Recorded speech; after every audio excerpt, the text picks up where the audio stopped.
Ganihang buntag pag-abot ni Victor madlang firso na siya gichika nako ba nga nakadawat lagi daw kuno siya alawan sa eleksyon o diba salamat sa grasyang nadawat. Bisan unsa pa nakagamay nga atong madawat na grasya magpasalamat jud tagdako no kay grasya baya na. So 700 na lang di ay ang habilin sa alawan sa eleksyon ni Victor kay nagpagas man daw siya ganihang buntag para sa iyang tarak-tarak. Imbis magmotor ra unta mi madlang person mag-single ba nya unsaon maning duha di man ni sila magpabilin labi na og kanang nailahang amahan gusto magsige og kuyog-kuyog. So wala man pud sad tay no choice madlang person no kundi pa kuyogon kay ato man ang anak o di ba. So ito nga madlang person na abot namin diri sa O-Save medyo duol-duol naman pud siguro ni gamay lang ba nya nasulod na mi diri nagkuha kog basket na nakita mi aning kaning kangkong abi na mo og magkatawag gud mi kangkong madlang person ba kay abi na mo ang nakabutang dito 14 sus pag kuan na mo gani ha hinampak talaga madlang person tagkuan manday na tag 99 manday na nabudol dinoon si Victor.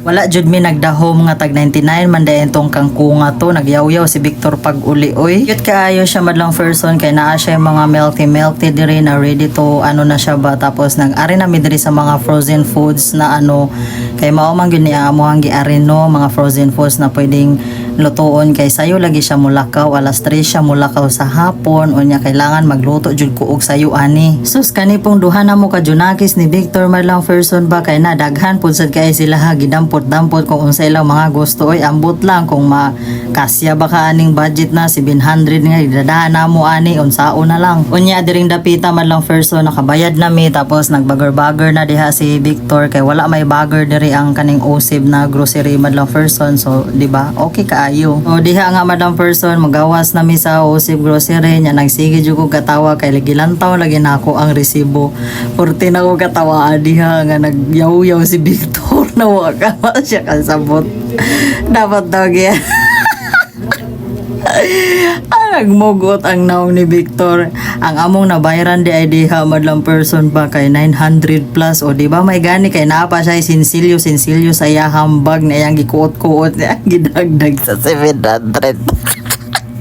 Unya padulong na po di ay may uli ana madlang person niya agi-agi mi diri sa dalan aw magian man gyud na ay nag-agi-agi marami diha sa may perya nga gamay ba kay magian ra lagi na no nya kay naabot na mi diri sa balay madlang person ato ning usa-usahon ang among gipamalit didto sa O-Save grocery bisag unsa na lagi pandampot sa duha na mo ka junakis madlang person pero kana jung kangkong chips na yan wa jud kamubon si Victor ana madlang person ba.